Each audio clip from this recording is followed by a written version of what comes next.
The first thing you want to do is just strip off some of this sheath. So then you've got all these wires here, and what you're going to want to do is uncoil those.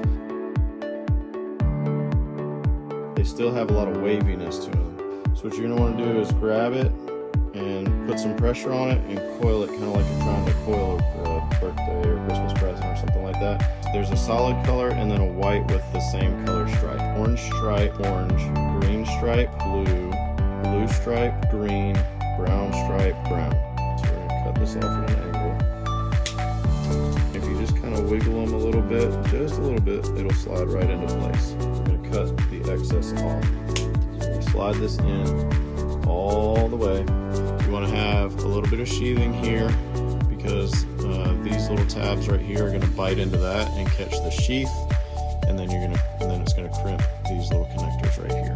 So it's got the little blades on there, and it's just going to crimp right up in there.